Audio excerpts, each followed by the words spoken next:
اعوذ باللہ من الشیطان الرجیم بسم اللہ الرحمن الرحیم۔ رزق ہے، برکت نہیں ہے۔ رزق ہے، پریشانی ہے۔ رزق ہے، اضافہ نہیں ہے۔ رزق ہے، رزق میں وسعت نہیں ہے۔ یہ تمام چیزیں ہیں کہ جو ہمیں روز پریشان کیے رہتی ہیں، اور پھر ہم بھٹکتے ہیں کہ رزق میں برکت کے لیے، وسعت کے لیے، اضافے کے لیے کہیں کچھ لے لیں، کسی سے کچھ کرا لیں، جبکہ معصومین نے کچھ طریقے بتائے ہیں، اور وہ ہم اپنی زندگی میں اگر ان طریقوں کو لے آئیں تو ان تمام مسائل سے ہمیں نجات ملتی ہے۔ اور یہ بھی یاد رکھیں کہ یہ وسعت رزق نہ ہونا، اضافہ نہ ہونا، برکت نہ ہونا، یہ سب ہمارے اعمال کی وجہ سے ہیں۔ جیسا کہ پانچویں امام نے ارشاد فرمایا ہے کہ تمہارے لیے ضروری ہے کہ اپنے بھائیوں کے لیے ان کی پیٹھ کے پیچھے دعا کرو، یعنی اپنے بھائیوں کے لیے ان کی پیٹھ کے پیچھے ان کے لیے دعا کیا کرو۔ اس سے کیا ہوتا ہے؟ کہا کہ اس سے رزق میں اضافہ ہوتا ہے۔ اگر ہمیں رزق میں اضافہ چاہیے تو امام نے فرمایا کہ اپنے بھائیوں کے ان کی پیٹھ کے پیچھے دعا کیا کرو ان کے لیے۔ ہم کیا کرتے ہیں؟ آپ غور کریں۔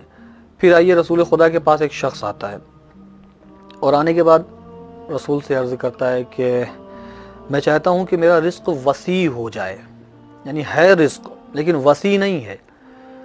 میں یہ چاہتا ہوں کہ میرا رزق وسیع ہو جائے، میں اس کے لیے کیا کروں؟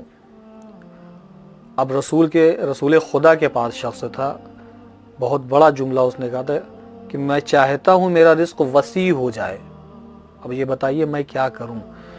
تو رسول خدا نے ایک چھوٹا سا عمل بتایا، اتنا معمولی عمل ہے کہ جو ہر انسان کر سکتا ہے اور کرنا چاہیے۔ آپ نے کیا ارشاد فرمایا کہ ہمیشہ باوضو رہا کرو، ہمیشہ وضو سے رہا کرو، اس سے تمہارے رزق میں وسعت ہوگی، اس سے تمہارا رزق وسیع ہوگا۔ تو ایک چھوٹا سا عمل ہے۔ وہاں پانچویں امام کہہ رہے ہیں کہ بھائیوں کی پیٹھ کے پیچھے ان کے لیے دعا کرو۔